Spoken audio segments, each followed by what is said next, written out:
Class start करते हैं। Me and my wife were at home, और कोई गलती नहीं है तो नो एरर। नो एरर का ऑप्शन हमेशा रहेगा me and my wife were at home. Next, do you know mister Bhatia is an English teacher?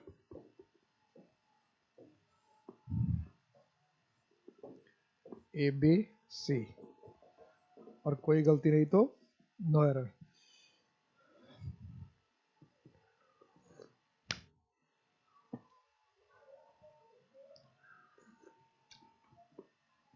दिख रहा है?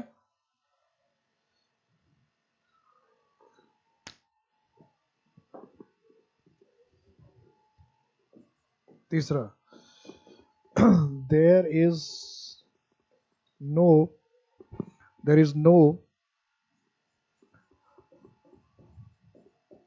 comparison between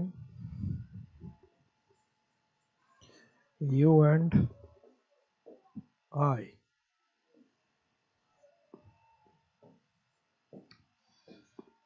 और कोई गलती नहीं तो नो एरर, डी। फटाफट आंसर, फटाफट आंसर।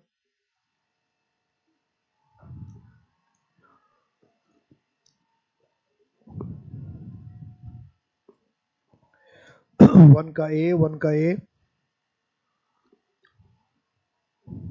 वन का ए,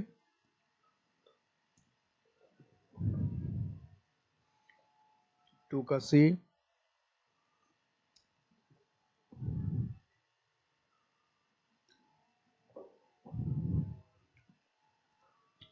टू का सी,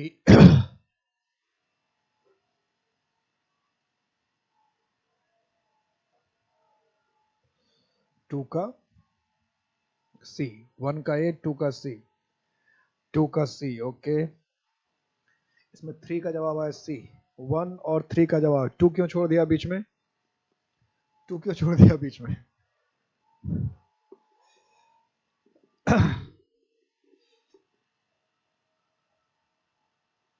वन में फुल स्टॉप की मिस्टेक है। अच्छा, फुल स्टॉप नहीं है, चलिए फुल स्टॉप डाल दिया। अब क्या मिस्टेक है बताओ? ये फुल स्टॉप मैंने डाल दिया, और ढूंढो क्या गलती है। टू में क्वेश्चन मार्क होगा। वेरी गुड, एकदम फैंटास्टिक जवाब, फैंटास्टिक जवाब। और कहीं कोई गलती?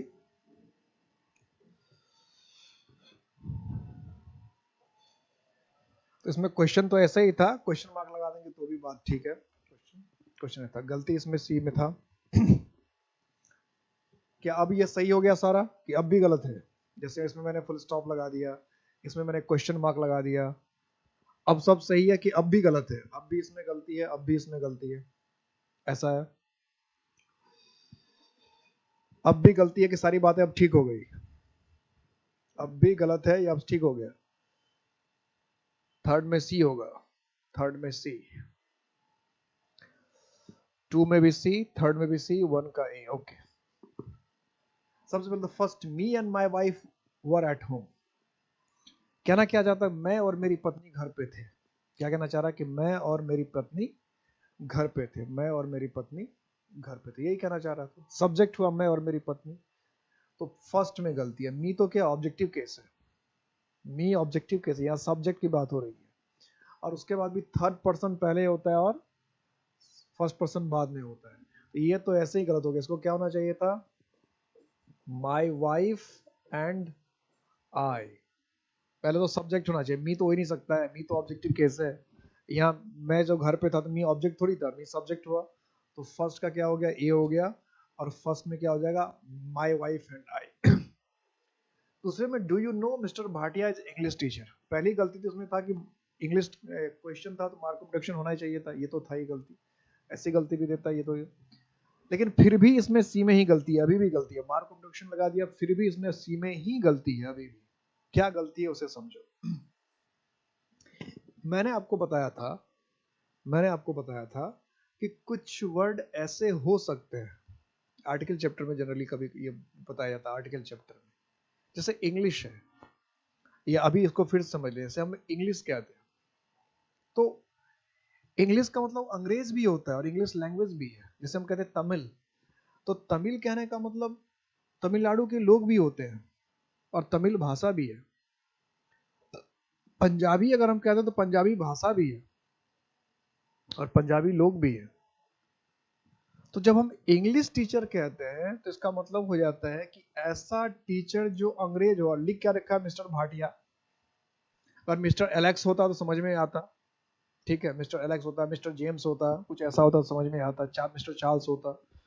लिख रखा है मिस्टर भाटिया और कह रहे हैं इंग्लिश टीचर, तो इंग्लिश टीचर का मतलब हुआ ऐसा टीचर जो अंग्रेज हो, ऐसा टीचर जो अंग्रेज हो, पढ़ाता भले वो ज्योग्राफी हो, फिजिक्स हो, मैथमेटिक्स हो, उससे मतलब नहीं, लेकिन वो टीचर अंग्रेज हो। हम कहते हैं he is a Tamil teacher, तो he is a Tamil teacher कह रहे हैं, इसका मतलब वो तमिलनाडु का टीचर, वो तमिल है।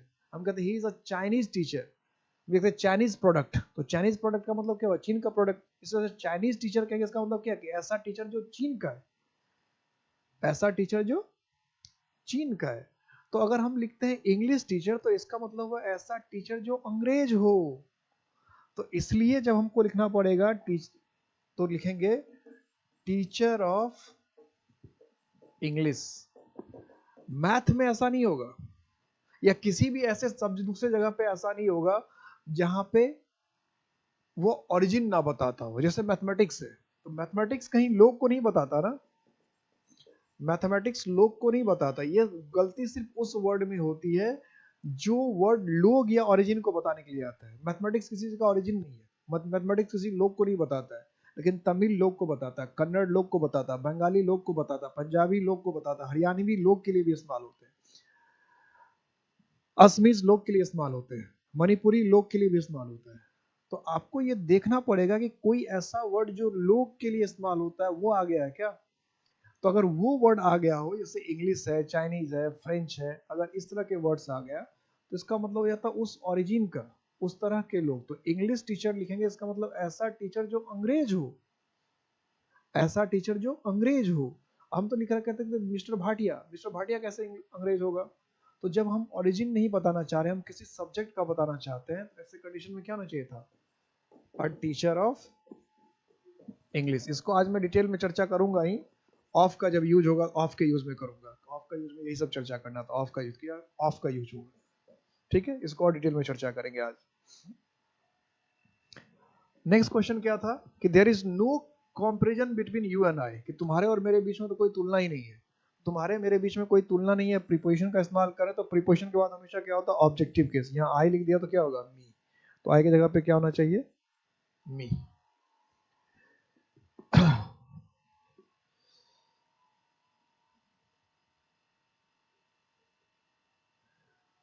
वॉइस और नरेशन का वीडियो जो है कल तक, यस, सैटरडे से पहले आपको मैं तो ऐप पे डालूंगा और सर आप लोग को ऐप पर ही अवेलेबल कर देंगे। ऐप पर ही आप सुरेंद्र सर या जोगिंदर सर से पूछ लीजिएगा, वो लोग कर देंगे। कल तक मैं कम से कम पूरे वॉइस की क्लास कल शाम तक या दोपहर तक जो है अवेलेबल करा दूंगा। शाम तक तो करवा ही दूंगा इस क्लास के आते आते तो वॉइस, ताकि आप वॉइस, जब तक आप वॉइस देखे हुए तब तक मैं नरेशन भी अवेलेबल करवा दूंगा, ठीक है। एकदम बेसिक से वॉइस, जिसमें कि एक दो एक क्वेश्चन तो आप बना ही दो, वॉइस का क्वेश्चन आपका ना छूटे। इतनी क्लास तो होगी, 5-6 क्लास होगी वॉइस की। एकदम बेसिक से टॉप लेवल तक, बेसिक से फर्स्ट पार्ट में होगा, तो उसको आप देख लेना, आराम से आपका काम बन जाएगा, ठीक है।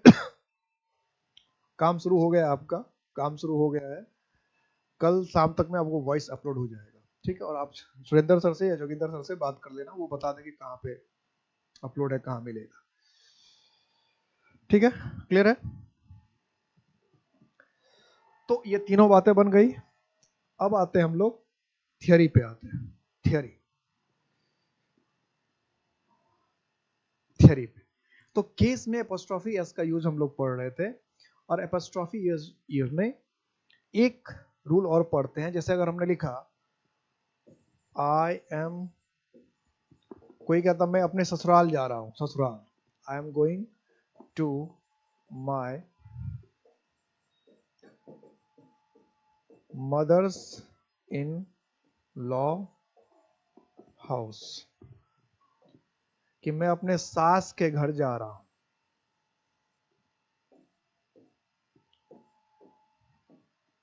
और कोई गलती नहीं है तो नो एरर। बताओ, I am going to my mother's in law house, ये सही है या गलत है? I am going to my mother's in law house, कि मैं अपने सास के घर जा रहा हूं या ससुराल जा रहा हूं। कुछ फादर्स इन लॉ हाउस भी कह सकते हैं, ब्रदर्स इन लॉ हाउस भी कह सकते हैं। ये सही है या गलत है? फटाफट बताओ, फटाफट एकदम बुलेट के स्पीड से बताओ, बुलेट के स्पीड से बताना है।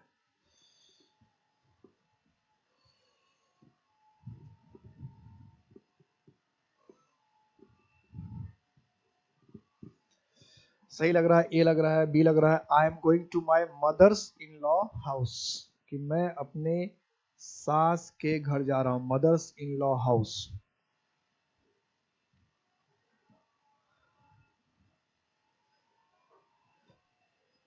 Mother in law's house. अच्छा, दो तरह की बात आ रही है, कोई कह रहे हैं नो एरर और कोई कह रहे हैं मदर इन लॉ, यानी कोई एरर बता रहे हैं, कोई नो एरर बता रहे हैं। तो जानबूझकर ऐसे क्वेश्चन पूछा ही जाता है, क्योंकि ये सब तो बिल्कुल नॉर्मल वर्ड्स है। तो नंबर चैप्टर जब आपने पढ़ा था, नंबर चैप्टर, तो नंबर चैप्टर में मैंने इस तरह के वर्ड्स को बताया था कि इस तरह के वर्ड्स को हम लोग क्या कहते हैं? Compound noun. तो नंबर चैप्टर में ये बताया था कि इस तरह के वर्ड्स को अगर प्लूरल बनाना हो, अगर प्लूरल बनाना हो, तो जो मेन वर्ड होता है, जो मेन वर्ड होता है उसमें लगाते हैं प्लूरल, एस और यस। यही बताया ना कि जो मेन वर्ड होता है एस और यस उसमें लगाते हैं, जो मेन वर्ड है उसमें एस और यस लगाते हैं। मेन वर्ड, इंपॉर्टेंट वर्ड जो है उसमें एस और यस लगाते हैं। यही थी कहानी, यही बात हुई थी, यही होता भी है कि जो मेन वर्ड है, इंपॉर्टेंट वर्ड है, उसमें लगाते हैं। लेकिन लेकिन ये नंबर का रूल है, नंबर का रूल है कि मेन वर्ड, जैसे इसमें मदर है तो mother's in law, main word mother है तो मदर में अपोस्ट्रोफी एस लगा दिया, लेकिन इसमें गलती है सी में, ये गलत है। जब केस की बारी आती है तो केस में नया रूल आता है। केस क्या कहता है? The apostrophe S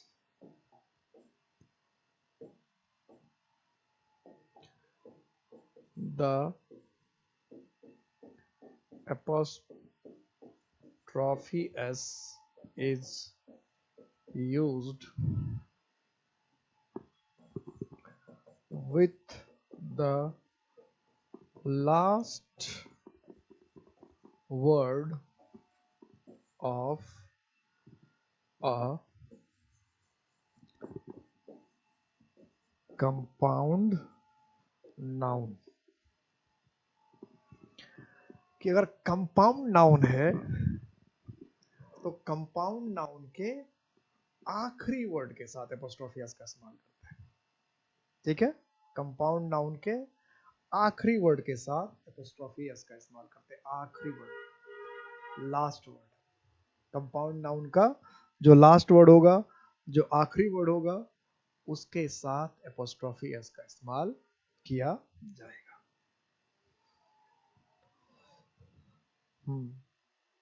mother in laws होना चाहिए, बिल्कुल सही है, बिल्कुल सही। तो अगर हमको बनाना है मदर, ले लिया ये रूल कि the apostrophe S is used with the last word of a compound noun, कि अगर हमारे पास कोई कंपाउंड नाउन आ गया, कोई कंपाउंड नाउन आ गया, तो कंपाउंड नाउन के लास्ट वर्ड के साथ, कंपाउंड नाउन के लास्ट वर्ड के साथ एपोस्ट्रोफी एस का इस्तेमाल होना चाहिए। जैसे हम कह रहे हैं मदर इन लॉ, तो मदर इन लॉ क्या हो गया? एक कंपाउंड नाउन हो गया, इसमें एक से अधिक वर्ड है, एक से अधिक वर्ड है तो कंपाउंड नाउन हुआ। तो जो भी कंपाउंड नाउन है, जो भी कंपाउंड नाउन उसके लास्ट वर्ड के साथ, तो क्या होना चाहिए? Mother in law's house. ठीक है, मदर इन लॉज रखना चाहिए। हम कहते हैं स्टेप फादर, तो अगर हमको इसका पॉसेसिव केस बनाना तो क्या बनेगा, स्टेप फादर्स। हमको कहना sister in law's, sister in law, तो क्या होगा सिस्टर इन लॉज। कोई भी चीफ मिनिस्टर है तो चीफ मिनिस्टर्स, प्राइम मिनिस्टर तो प्राइम मिनिस्टर्स, गवर्नर जनरल है तो गवर्नर जनरल्स, मेजर जनरल है तो मेजर जनरल्स, सॉलिसिटर जनरल तो सॉलिसिटर जनरल्स, अटॉर्नी जनरल तो अटॉर्नी जनरल्स। सबके लास्ट में जितने भी कंपाउंड नाउन है, कंपाउंड नाउन के एपोस्ट्रोफी एस लास्ट वाले वर्ड में लगता है। यानी प्लूरल बनाने में और पॉसेसिव बनाने में अंतर है। इसका मतलब ये हुआ कि प्लूरल बनाने में और पॉसेसिव केस बनाने में डिफरेंस है। प्लूरल बनाने के लिए कंपाउंड नाउन का जो मेन वर्ड होता है वो पता होना चाहिए, और मेन वर्ड के साथ हम लोग प्लूरल बनाते हैं। अगर प्लूरल बनाना है तो नंबर जब सिंगुलर से प्लूरल बनाना है तो कंपाउंड नाउन का सबसे पहले मेन वर्ड ढूंढना चाहिए और मेन वर्ड को प्लूरल बनाना चाहिए। लेकिन अगर संबंध बताना है, पोजीशन और रिलेशन की बात करनी है, ऑनरशिप की बात करनी है और कंपाउंड नाउन से बात करनी है, तो मेन वर्ड काम नहीं चलेगा, मेन वर्ड से बात नहीं बनेगी। जो लास्ट वर्ड है, जो लास्ट वर्ड है, चाहे वो इंपॉर्टेंट है या नहीं है, इससे कोई फर्क नहीं पड़ता। लास्ट वर्ड जो है, उस लास्ट वर्ड के साथ एपोस्ट्रोफी एस लगाना है अगर कंपाउंड नाउन है। एकदम पक्का गांठ मान लेंगे क्योंकि ये बार बार एग्जाम में आएगा। अब ये नहीं आएगा तो क्या आएगा, सपोज करो कि हमको अगर एपोस्ट्रोफी एस लगाने नहीं आता है मदर इन लॉ में, फादर इन लॉ में, ब्रदर इन लॉ में, सिस्टर इन लॉ में, चीफ मिनिस्टर में, प्राइम मिनिस्टर में, तो फिर तो इसका मतलब हमें इंग्लिश नहीं आती ना। ये तो बिल्कुल बेसिक हुआ ना, ये कोई बहुत एडवांस वाली बात तो नहीं है। ये तो ग्रामर की बिल्कुल बेसिक बात है कि हमें पता होना चाहिए कि भाई chief minister, prime minister, father in law, mother in law, brother in law, sister in law, इसका प्लूरल कैसे बनेगा और पॉसेसिव केस कैसे बनेगा, दोनों चीज हमें पता होना चाहिए। प्लूरल बनाना भी आना चाहिए और पॉसेसिव केस भी बनाना आना चाहिए। इसलिए इतने एग्जाम में क्वेश्चन भी पूछता है, इसलिए इसको कॉमन एरर भी कहते हैं कि भाई ये कॉमन चीजें हैं, अगर हमें नहीं आता है तो ये फिर सोचने की बात है। तो सीखते ही इसलिए क्लास इसलिए करते हैं कि इस तरह के कॉमन मिस्टेक्स ना हो जाए। सीखते ही क्लास को ही क्यों ज्वाइन करते हैं, इसीलिए ज्वाइन करते हैं कि इस तरह के कॉमन मिस्टेक्स हमसे ना हो। तो ये जो कहानी थी एपोस्ट्रोफी एस की थी। अब बात करते हैं हम लोग ऑफ की। किसकी बात करते हैं, यूज ऑफ ऑफ। किसकी बात कर रहे हैं, यूज ऑफ ऑफ।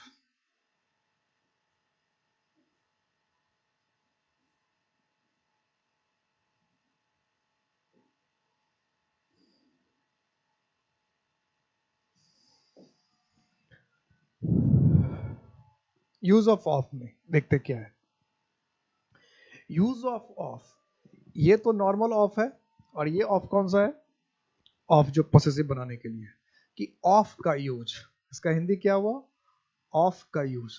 तो ऑफ का यूज करते हैं सबसे पहला पॉइंट होना चाहिए non living things. Non living things, non living things का मतलब क्या होता है, निर्जीव, निर्जीव जिसमें जान ना हो, निर्जीव। सजीव निर्जीव पढ़ा होगा ना बायो में, सजीव और निर्जीव। तो नॉन लिविंग थिंग जो है, निर्जीव जो है, तो निर्जीव चीजों का अगर पोसेशन बताना है, रिलेशन बताना है, संबंध बताना है, तो ऑफ का इस्तेमाल करते हैं। अब मैं यहाँ एक क्वेश्चन पूछूंगा आपसे, अब मुझे बताएगा उसमें सही कौन सा है, सही कौन सा, विच वन इज करेक्ट। फिर बात करते हैं, जैसे हमने लिखा the colour of the photo, the colours of the photo, the colour of the photos और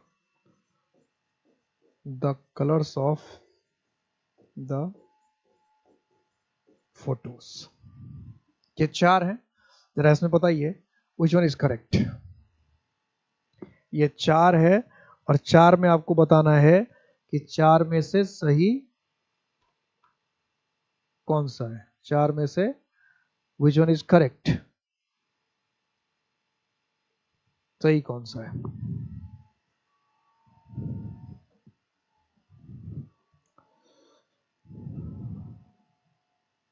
विच वन इज करेक्ट, ये चार है। The colour of the photo, the colours of the photo, colour है COLOUR, ये क्या है, CO दिख रहा है ठीक से, COLOUR, colour of the photo, of the photo, of, सारा ऑफ है, कलर ऑफ द फोटो।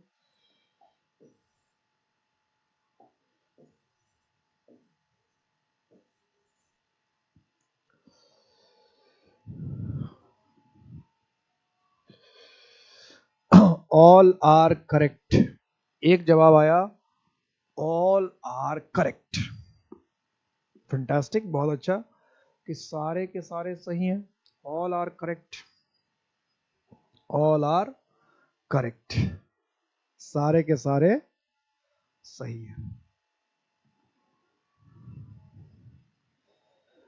और किसी को जवाब देना है? बस एक ही जवाब आया अभी तो, और बहुत सारे लोग क्लास देख रहे हैं, सबका जवाब आना चाहिए ना भाई, कि सोच रहे हैं सब जवाब दे या ना दे। अब कुछ लोग डरते भी बहुत है, कहीं जवाब दें गलत ना हो जाए, डरना नहीं है, डरने की बिल्कुल जरूरत नहीं है, गलत हो गया तो हो गया, सीख ही तो रहे हैं, सीखने के लिए तो बैठे हैं, हो गया गलत तो हो गया गलत, एक बार गलत होगा फिर सही हो जाएगा, फिर एक बार सीख जाएंगे तो सही होता ही रहेगा, सही ही होता रहेगा, हमेशा सही ही होगा, है ना, एक बार बस सही हो जाए। और लोगों का जवाब नहीं आ रहा, काटूंगा जो जो जवाब नहीं देता है सबको, इसलिए ऑफलाइन क्लास में बहुत मजा आता है। ऑफलाइन क्लास में क्या करते हैं हम लोग, अब जैसे ये क्वेश्चन पूछ लिया, अब कोई जवाब नहीं दे रहा तो आप आराम से क्लास में घूमते रहते हैं, कान घुमाते रहते हैं, कान घुमाते रहते, बोलो बोलो, बोल क्यों नहीं रहा, बोलो बोलो क्या होगा, ऐसे। ऑफलाइन में तो आपके काम घुमाने का हमारे पास ऑप्शन नहीं, ऑनली ऑनलाइन में, ऑफलाइन में तो खूब खूब काम घुमाता, क्वेश्चन पूछ लिया, मैं जगह रखता था क्लास में, अभी भी जब ऑफलाइन क्लास होती है तो मैं जगह रखता हूँ घूमने का, क्वेश्चन पूछ लिया और घूमना शुरू किया, सबका, किसी का कान घूम रहा है, किसी का लड़कियां तो उसकी चोटी खींची जा रही है, लड़कों का कान घूम रहा है, मुक्का भी लगता था कभी कभी। ऑफलाइन में बहुत मजा आता है। खैर, तो अभी तक कोई जवाब नहीं दिया, सब ऑनलाइन का पूरा फायदा उठा रहे हैं कि भाई यहाँ तो सर कान घुमा नहीं सकते, तो फिर बोलो ना बोलो कोई पता नहीं, फर्क नहीं, तो चारों सही है। इसमें अधिकांश लोगों के दिमाग में डर इसलिए रहता है कि सोचते हैं कि इसमें से दो सही लगता है, दो गलत लगता है, कोई भी दो इसमें से किसी को, कोई कोई सही लगता है, कोई सही लगता है, कोई सही लगता है, तो कुछ सही लगता है कुछ गलत लगता है, इस डर के मारे लोग बता नहीं पाते कि पता नहीं सारे गलत हो जाए, पता नहीं सारे सही हो जाए, क्या हो, तो डर से बोलते नहीं है, होता यही है, साइकोलॉजी यही कहता है, क्योंकि उनको लगता है कुछ सही हो सकता है कुछ गलत हो सकता है, या पता नहीं कौन सा सही हो जाए कौन सा गलत हो जाए, तो ये सारे के सारे सही है। कैसे सही है जरा उसे समझिए।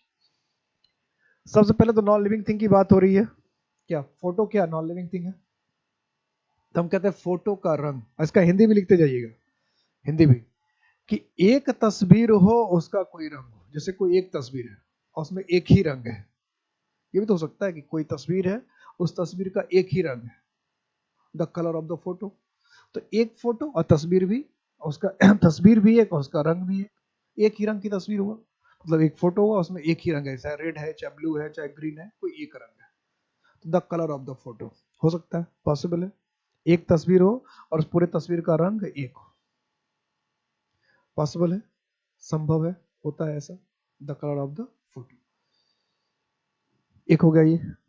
दूसरा है the colours of the photo, the colours of the photo का मतलब होगा कि एक ही तस्वीर हो लेकिन उसमें रंग कई हो, हिंदी में नहीं लिखते रहिएगा तभी पता चलेगा। The colours of the photo का मतलब हुआ कि तस्वीर एक है लेकिन उसके रंग कई है, यानी उस तस्वीर के अंदर कई रंग है। The colour of the photo का मतलब है एक तस्वीर है और उस तस्वीर का रंग भी एक ही है। The colours of the photo का मतलब है तस्वीर एक है उसके रंग कई है, तस्वीर एक है उसके रंग कई है, the colours of the photo, तस्वीर एक और उसके रंग अनेक, the colours of the photo. The colour of the photos, इसका मतलब क्या है कि तस्वीर तो ढेर सारे हैं, चार पांच है, देखिए चार पांच तस्वीर है, 10 तस्वीर है, लेकिन सारे तस्वीर का कलर एक ही है। यानी 10 तस्वीर है, 10 ब्लैक है, या 10 तस्वीर है, 10 के 10 ग्रीन है, 10 तस्वीर है, 10 के 10 रेड है, 10 तस्वीर है, 10 के 10 येलो है। तो the colour of the photos लिख रहे हैं इसका मतलब ढेर सारे तस्वीर लेकिन सबका रंग एक। ढेर सारे तस्वीर लेकिन सबका रंग एक। तस्वीर एक से अधिक लेकिन रंग एक। The colour of the photos, ढेर सारे तस्वीर का एक ही रंग। The colour of the photo का मतलब है एक तस्वीर एक रंग। The colours of the photo का मतलब एक तस्वीर कई रंग। The colour of the photos कई तस्वीर के एक रंग। The colours of the photos इसका मतलब हुआ कई तस्वीर तो कई रंग, कई तस्वीर तो कई रंग। अलग अलग तस्वीर सबके अलग अलग। कोई तस्वीर रेड का है, कोई कलर का है, कोई ग्रीन कलर का है, कोई ब्लू कलर का है, कोई येलो कलर का है। तो डिफरेंट डिफरेंट तस्वीर है, डिफरेंट डिफरेंट कलर है। डिफरेंट डिफरेंट तस्वीर और डिफरेंट डिफरेंट कलर्स। क्लियर हो गया? तो सबसे पहले हमें यह समझना है कि एपोस्ट्रोफी एस लगेगा लिविंग थिंग में, और नॉन लिविंग थिंग की बात करनी है तो हमेशा ऑफ से बात करनी है। हमेशा नॉन लिविंग थिंग की बात करनी है तो हमेशा ऑफ से बात करनी है। नॉन लिविंग थिंग की बात करनी है तो हमेशा ऑफ से बात करेंगे। जब भी नॉन लिविंग थिंग की बात करेंगे तो ऑफ से बात करेंगे। क्लियर है? नॉन लिविंग थिंग की बात करेंगे तो ऑफ से बात करेंगे। जैसे हमको कहना था फैंस ब्लेड्स, तो ये एकदम गलत हो गया। शुरू में मैंने पूछा था फैंस ब्लेड्स, तो ये बिल्कुल गलत हो गया। पंखे की पत्तियां अगर कहें तो फैंस ब्लेड्स हम नहीं कह सकते, हमें क्या कहना पड़ेगा? The blades of a fan. The blades of a fan, कि पंखे की पत्तियां। हमने कहा चेयर्स लेग्स, कुर्सी की टांग, तो ये बिल्कुल गलत है, एकदम गलत है। क्या होगा? The legs of a chair. क्या कहना होगा? The legs of a chair. हमने कहा दरवाजे का रंग, लिख दिया डोर्स कलर। डोर्स कलर, दरवाजे का रंग, डोर्स कलर, तो बिल्कुल गलत हो गया। मतलब साफ है कि नॉन लिविंग थिंग में आपको एपोस्ट्रोफी एस नहीं लगाना है। नॉन लिविंग थिंग में सिर्फ और सिर्फ ऑफ चलेगा। तो क्या होगा? The colour of the door. The colour of the door. Clear है सबको? डोर्स कलर की जगह पे क्या होगा? The colour of the door. The colour of the door. Clear है?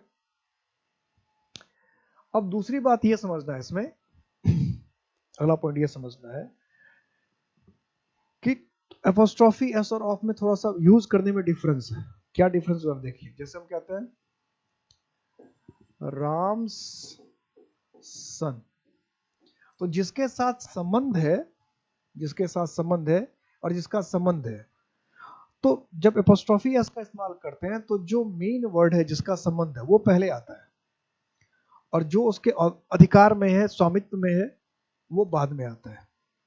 लेकिन जब हम ऑफ का यूज करते हैं तो जो मालिक है, जो स्वामी है, जो ऑनर है, यानी जिसका रिलेशन है, वो बाद में आता है।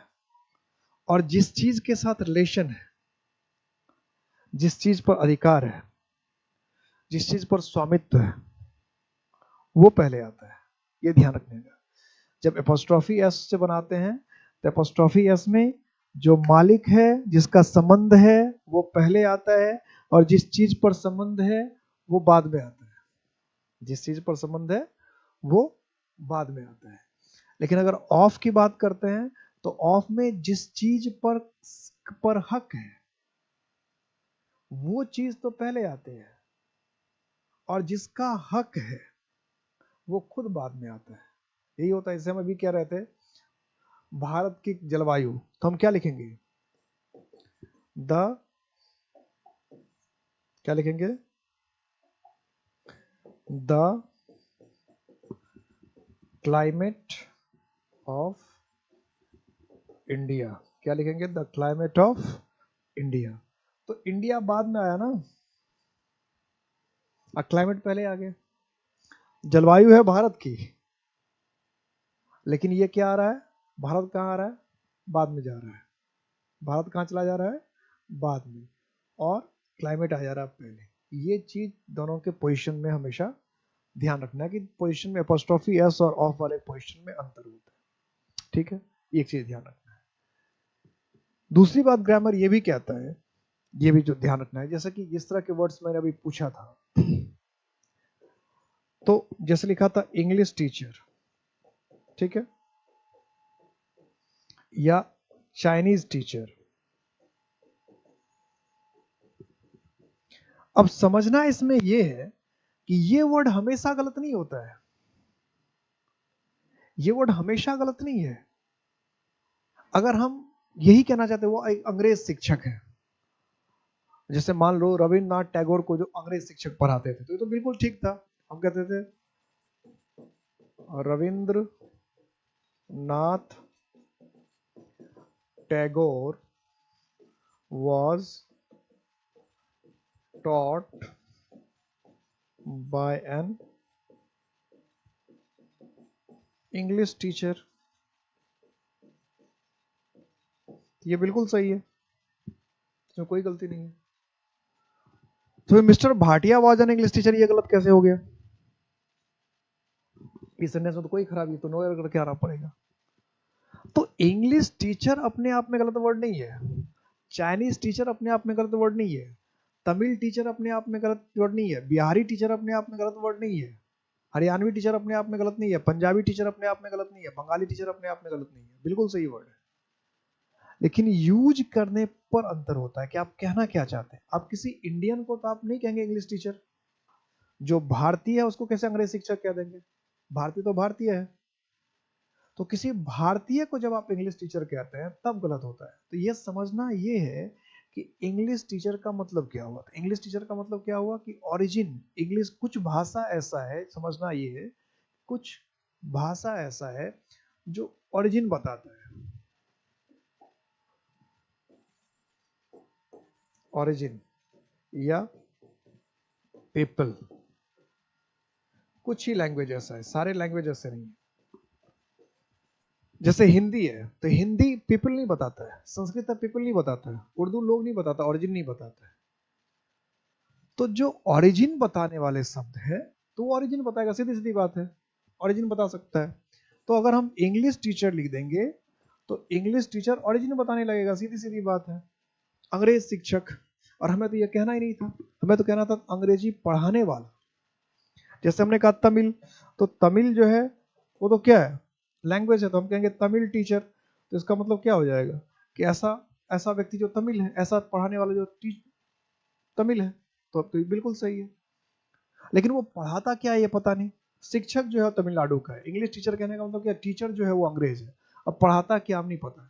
तो हमने कहा Rabindranath Tagore was taught by N English teacher, इसका मतलब रविन्द्रनाथ टैगोर को कोई अंग्रेज शिक्षक पढ़ाने आते थे। वो अंग्रेज शिक्षक उसको मैथमेटिक्स पढ़ाते थे, ज्योग्राफी पढ़ाते थे, फिजिक्स पढ़ाते थे, ये हमें नहीं पता। लेकिन उसको जो पढ़ाने आते थे वो इंडियन नहीं थे, वो अंग्रेज थे। वो इंडियन नहीं थे, वो क्या थे, अंग्रेज थे। ये कहना चाह रहा है, ये कहा जा रहा है। तो आपको ध्यान से समझना है, ओरिजिन बताने वाला जो शब्द है अगर उसके साथ आ जाएगा तो आप ऐसे मत लिखिएगा, क्योंकि यह मीनिंग बदल जाएगा, यह मीनिंग बदल जाएगा। तो जब हमें ओरिजिन बताना, तब तो अगर हमें बताना है कि अंग्रेज शिक्षक, तो यही लिखिए, फिर पढ़ा नहीं, कोई मना नहीं कर रहा है। अगर आपको लिखना है कि वो शिक्षक अंग्रेज है तो ऐसा ही लिखिए, इंग्लिश टीचर लिखिए। आपको बताना है कि वो टीचर जो है तमिलनाडु का, तमिल टीचर लिखिए। आपको बताना है टीचर जो है बिहार का, तब लिखिए बिहारी टीचर। आपको बताना है टीचर जो हरियाणा का, तो लिखिए हरियाणवी टीचर। आपको बताना है कि टीचर बंगाल का, तो लिखिए बंगाली टीचर। आपको बताना है कि टीचर चाइना का, तो लिखिए चाइनीज टीचर। आपको बताना है कि टीचर जो नेपाल का, तो लिखिए नेपाली टीचर। लेकिन अगर आपको ये कहना है कि वो टीचर इंग्लिश पढ़ाता है, वो इंग्लिश पढ़ाता है, तब हमें क्या कहना पड़ेगा, अ टीचर ऑफ इंग्लिश। अगर हमें ये कहना है कि वो टीचर तमिल पढ़ाता है, भले वो टीचर हो बिहार का हो या यूपी का हो या हरियाणा का हो या पंजाब का, लेकिन पढ़ाता वो तमिल है, तो क्या हो जाएगा, अ टीचर ऑफ तमिल। और ये सिर्फ उस शब्द के साथ होगा जो ओरिजिन बताता है। दूसरे शब्द जैसे हम कहते हैं साइंस टीचर, तो साइंस कोई ओरिजिन नहीं बताना तो साइंस टीचर ठीक है, इसमें कोई दिक्कत नहीं है। साइंस टीचर कह रहे हैं तो साइंस टीचर बिल्कुल ठीक है, साइंस टीचर में कोई खराबी नहीं, साइंस टीचर कह रहे हैं तो बिल्कुल परफेक्ट। क्योंकि साइंस ओरिजिन नहीं, हम कहते हैं मैथमेटिक्स टीचर बिल्कुल ठीक है, हम कहते हैं ज्योग्राफी टीचर बिल्कुल ठीक है, हम कहते हैं हिस्ट्री टीचर बिल्कुल ठीक है, क्योंकि हिस्ट्री ओरिजिन नहीं बताता, पीपल नहीं बताता। तो जो शब्द ओरिजिन नहीं बता रहा है, जो शब्द जो है पीपल को नहीं बता रहा, उसमें आप लिख सकते हैं। बस ध्यान ये देना है कि कोई ऐसा शब्द जो ओरिजिन बताता, वहां पे आप ऑफ का इस्तेमाल करेंगे तभी सब्जेक्ट की बात होगी। आप संस्कृत टीचर लिख रहे हैं इसमें कोई खराब नहीं, ठीक है, आप हिंदी टीचर लिखेंगे वो भी चलेगा, इंग्लिश टीचर लिखेंगे बात फंस जाएगी, फ्रेंच टीचर लिखेंगे बात फंस जाएगी, तमिल टीचर लिखेंगे बात फंस जाएगी, जर्मन टीचर लिखेंगे बात फंस जाएगी, जापानीज टीचर लिखेंगे बात फंस जाएगी। जापानीज क्या है, ओरिजिन बताता है। बंगाली टीचर लिखेंगे इसका मतलब ऐसा टीचर जो बंगाल का, ये हो जाएगा। असमीज टीचर लिखेंगे ऐसा टीचर जो असम का है। मणिपुरी टीचर लिखेंगे इसका मतलब ऐसा टीचर जो मणिपुर का है। अब आपको बताना कि मणिपुरी लैंग्वेज को पढ़ा रहा है तो फिर टीचर ऑफ मणिपुर, मणिपुरी, और टीचर ऑफ मणिपुरी, और टीचर ऑफ बंगाली, तो टीचर ऑफ बंगाली का मतलब हो गया ऐसा टीचर जो बंगाली पढ़ाता है। ए टीचर ऑफ पंजाबी, तो इसका मतलब ऐसा टीचर जो पंजाबी पढ़ाता है। हमने लिख दिया ए हरियाणवी टीचर ऑफ इंग्लिश, तो ये हरियाणवी टीचर ऑफ इंग्लिश का मतलब क्या हुआ कि हरियाणा का है, पढ़ाता है English. A Bihari teacher of English कहने का मतलब क्या हुआ, जैसे हम लोग हैं बिहारी टीचर ऑफ इंग्लिश, तो है बिहार के, पढ़ाते इंग्लिश। ऐसा किसी भी हो सकता है। लेकिन ए बिहारी टीचर ऑफ मैथमेटिक्स, इसका मतलब क्या, टीचर है बिहार का और पढ़ाता है मैथमेटिक्स। क्लियर है या कोई डाउट है? क्लियर है ना? ऑफ और एपोस्ट्रोफी का इस्तेमाल, ऑफ के ज्यादा यूज नहीं, ऑफ का यूज बस समझने के लिए होता है, बेसिक था। जो मेन है एपोस्ट्रोफी का, ऑफ के यूज से ज्यादा प्रॉब्लम नहीं होती है। ऑफ में यही दो चीजें समझने का होता है। तो अब जो है हमारा केस चैप्टर खत्म हो गया। अगर कोई डाउट रह गया हो या कुछ ऐसा चीज लगा हो जो कि आपको समझ भी नहीं आया हो, कोई प्रॉब्लम रह गई, तो एक बार पूरा चैप्टर रिवाइज कर लीजिएगा। केस को भी रिवाइज कर लीजिएगा, नाउन को भी रिवाइज कर लीजिएगा, नंबर को भी रिवाइज कर लीजिएगा। 3 चैप्टर खत्म हो गया और अच्छे से खत्म हो गया। उम्मीद करता हूँ कि सब कुछ समझ में आया होगा। अगर कोई चीज समझ में नहीं आई या कुछ डाउट रह गया तो अगली क्लास में जब हम लोग प्रोनाउन शुरू करेंगे, क्योंकि नाउन, नंबर, केस और प्रोनाउन और एडजेक्टिव, ये 5 चैप्टर एक दूसरे सीरीज में। आर्टिकल भी technically noun, number, case, pronoun, adjective और आर्टिकल, ये 6 चैप्टर एक दूसरे से रिलेटेड में। कि अगर नाउन नहीं होगा तो ये कोई चैप्टर नहीं होगा। नाउन है इसलिए नंबर है, नाउन है इसलिए केस है, नाउन है इसलिए प्रोनाउन है, नाउन है इसलिए एडजेक्टिव है, नाउन है इसलिए आर्टिकल है। नाउन खत्म हो जाएगा तो ये सारे चैप्टर ही खत्म हो जाएंगे, मैंने पहले बता रखा है। तो इस पूरे सीरीज को खत्म कर देते तो नाउन का पूरा सीरीज ही खत्म हो जाता है, कि नाउन से रिलेटेड सारे। और सबसे क्वेश्चन पूछता है नाउन से, नंबर से, केस से, एडजेक्टिव से, आर्टिकल से, सबसे क्वेश्चन बनता है, लेकिन है सब एक दूसरे से रिलेटेड। ठीक है।